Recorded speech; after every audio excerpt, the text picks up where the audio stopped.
Hello everyone এবং আপনাদের সকলকে স্বাগতম জানাচ্ছি আজকের ভিডিওতে। আমরা সবাই জানি যে বর্তমানে ষষ্ঠ গণবিজ্ঞপ্তি চলমান রয়েছে এবং এই গণবিজ্ঞপ্তির একটা অন্যতম ইম্পর্টেন্ট বিষয় হচ্ছে অথরিটি, যেটা আসলে যারা চাকরিতে নাই তাদের জন্য জানাটা একটু মুশকিল, বা তারা এই জিনিসটা অনেকেই হয়তো বা বোঝে না, অনেকেই বোঝে অনেকেই হয়তো বা বোঝে না। সেটা হচ্ছে যে অথরিটি কোনটা, যে ডিএসএইচই, ডিটি, ডিএমই। তো আমরা আজকে বোঝার চেষ্টা করব যে অথরিটি যে শুধুমাত্র এই তিনটা আছে তা না, এই তিনটার সাথে আরও অনেক অথরিটি আছে। তো সেইগুলা কি, এইটা আজকের এই ভিডিওতে জানার চেষ্টা করব যাতে আর কোনো কনফিউশন না থাকে। আচ্ছা, প্রথমে আমরা দেখে নিই যে অথরিটি আসলে আছে কি কি। ডিএসএইচই, ডিটি এবং ডিএমই মূলত এই তিনটাই প্রধান। তো এই তিনটা কোত্থেকে আসলো? আসলে এই তিনটা আসলো হচ্ছে শিক্ষা মন্ত্রণালয় থেকে। যারা শিক্ষক বৃন্দ যারা আছেন তারা সকলেই শিক্ষা মন্ত্রণালয়ের অধীনে চাকরি করেন।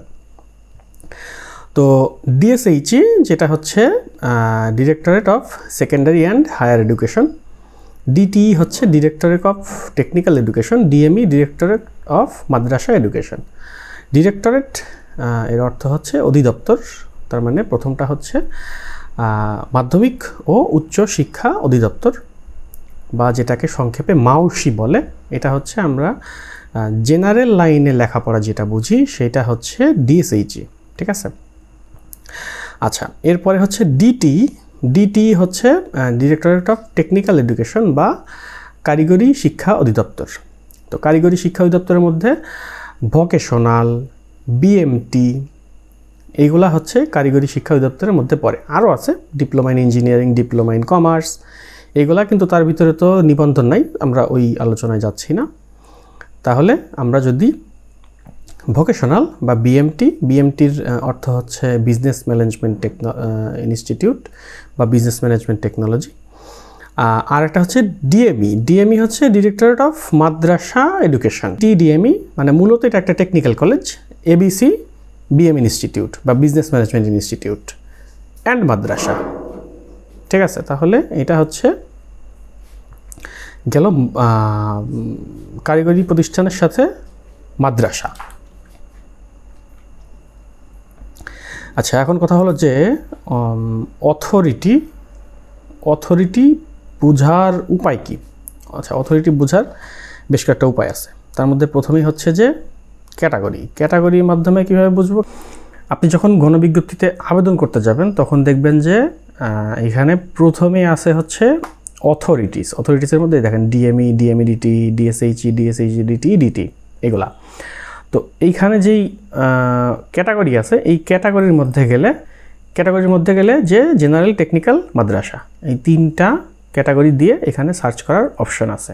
আচ্ছা, এরপরে হচ্ছে সার্চ অপশন। যখন এই সবগুলো ক্যাটাগরি দিয়ে যে এখানে সার্চ দিলে এই সার্চ অপশনের মধ্যে ক্যাটাগরিগুলা দেখা যাবে। এই দেখেন এখানে চলে আসবে যেই পোস্টগুলা পাওয়া যাবে যে অথরিটি ডিএসএইচই, অথরিটি ডিএমই, ডিএসএইচই। আচ্ছা, ডিএসএইচই মানে এটা একটা জেনারেল স্কুল, এটা হচ্ছে একটা কি মাদ্রাসা। এরপরে আছে ডিএসএইচই ডিটি, মানে এটা হচ্ছে একটা জেনারেলের সাথে অ্যাটাচড কারিগরি প্রতিষ্ঠান, এটাও তাই, ঠিক আছে। আচ্ছা, এছাড়াও কিছু কিছু ক্ষেত্রে এটা মানে অবভিয়াস কোন ক্ষেত্রে, যেমন কম্পিউটার অপারেশন একটা পোস্ট আছে কারিগরিতে, লেকচারার কম্পিউটার অপারেশন। তো কম্পিউটার অপারেশন হচ্ছে যে আর কি জেনারেলে যেটা আইসিটি, সেটা হচ্ছে টেকনিক্যালে বা কারিগরিতে সেটা নাম হচ্ছে কম্পিউটার অপারেশন। তো কম্পিউটার অপারেশন হলে আর এটা মানে অবভিয়াস যে এটা আসলে একটা ডিটি পোস্ট। তারপরে যেমন অ্যাসিস্ট্যান্ট মৌলভী মানে এটা একটা মানে যে এটা একটা মাদ্রাসার পোস্ট। এখন সমস্যা হলো যেগুলো কমন সাবজেক্ট আছে, যেমন বাংলা, ঠিক আছে। বাংলা তো আমার জেনারেলও হইতে পারে, আমার কারিগরিতেও হইতে পারে, আবার মাদ্রাসাতেও হইতে পারে, ঠিক আছে। এখন যে সকল ক্ষেত্রে আবার অ্যাটাচড আছে সেই সকল ক্ষেত্রে কি হবে, যে আমার এখানে জেনারেল কারিগরি দুইটাই আছে, আসলে পোস্টটা আসলে কিসের। তো ওইটার জন্য আমার ওই অথরিটি যেই একটু আগে যেটা দেখালাম যে ওই প্রতিষ্ঠানের নামের নিচে যেটা থাকে ওইটা দেখে তারপরে আবেদন করতে হবে। আরেকটা বিষয় অবশ্যই খেয়াল রাখতে হবে, সেটা হচ্ছে নিবন্ধন সনদ। নিবন্ধন সনদে কিন্তু উল্লেখ করা থাকে যে আপনার নিবন্ধন সনদ দিয়ে আপনি কোন কোন প্রতিষ্ঠানে আবেদন করতে পারবেন। এটা হয়তো একটু ঘোলা দেখা যাচ্ছে, তবে এটা দেখেন যে সাবজেক্ট কম্পিউটার সায়েন্স, এটা হচ্ছে কি type of non government educational institute, junior secondary and higher secondary school. স্কুলের জন্য সে মানে ডিএসএইচই সব স্কুলের জন্য সে এটা দিয়ে এই সার্টিফিকেট দিয়ে সে আবেদন করতে পারবে।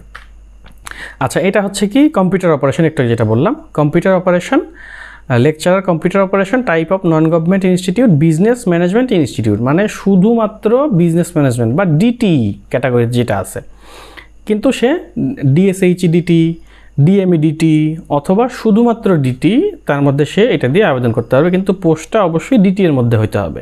আর এই সনদ দিয়ে আসলে সে জেনারেলি আবেদন করতে পারবে না, কারণ কম্পিউটার অপারেশন তার কমন সাবজেক্ট না, এটা স্পেসিফিক্যালি কারিগরির জন্য। আচ্ছা, এরপরে যেটা আছে সেটা হচ্ছে এখানে কি আছে যে any junior secondary and higher secondary school oblique madrasa, তার মানে এই সার্টিফিকেট দিয়ে তিনি স্কুল মাদ্রাসা দুইটাতেই আবেদন করতে পারবেন। তাহলে আপনার সনদেই কিন্তু আপনি বুঝতে পারবেন যে আপনি কোন আর কি প্রতিষ্ঠানে জন্য আবেদন করতে পারবেন, ঠিক আছে। আচ্ছা, এখন আপনার নিবন্ধন সনদ এবং আপনার আবেদন মানে যেই প্রতিষ্ঠানে আবেদন করবেন তার অথরিটি অবশ্যই এক হইতে হবে। যদি এক না হয় এবং আবেদন করতে পারার কথা না, কিন্তু যদি আবেদন করতে পারেন বা আবেদন করে ফেলেন তাহলে কি হবে, আপনার এমপিও হবে না, ঠিক আছে। মানে আপনার জেনারেলে আপনি বাংলা বা ইংলিশের জন্য আপনার নিবন্ধন করা আছে, আপনি যদি সেটা কারিগরিতে আবেদন করেন আপনি কোনোদিনও এমপিও পাবেন না, বা আপনি মাদ্রাসায় আবেদন করেন আপনি কোনোদিনও এমপিও পাবেন না। কারণ যখন এমপিও করার আগে বর্তমানে যেহেতু এখন পর্যন্ত অটোমেশন নাই, এমপিও অটোমেশন নাই যে আপনি যোগদান করলে আপনার এমপিও অটোমেটিক হয়ে যাবে, এরকম সিস্টেম এখনও তৈরি হয়নি। মানে এমপিও আবেদনও একটা বিশাল বড় কর্মযজ্ঞ। এমপিও বিষয়ে আমি এর আগেও এমপিও আবেদন বিষয়ে ভিডিও তৈরি করেছি, ভবিষ্যতে হয়তো বা করব। তো তখন আপনি অবশ্যই ধরা খেয়ে যাবেন বা আটকে যাবেন, এই জন্য এই জিনিসটা আপনাকে খুবই সতর্কতার সাথে করতে হবে। তো আশা করছি যে আজকের ভিডিওটা আপনাদের আবেদনের জন্য হেল্পফুল হবে, আর আপনারা সবাই আপনার নিবন্ধন সনদ এবং যেই প্রতিষ্ঠানে আপনি যোগদান করবেন সেটার সাথে মিল রেখে আপনারা আপনাদের কার্যক্রমগুলো করে যাবেন, এই আশাবাদ ব্যক্ত করি। এবং আপনারা সবাই আপনাদের পছন্দের প্রথম প্রতিষ্ঠানটিতেই সুপারিশ পেয়ে যান, এই কামনা করি। ভিডিওটি দেখার জন্য ধন্যবাদ। নতুন ভিডিও নিয়ে দেখা হবে খুব শীঘ্রই, ততক্ষণ পর্যন্ত সকলেই ভালো থাকবেন।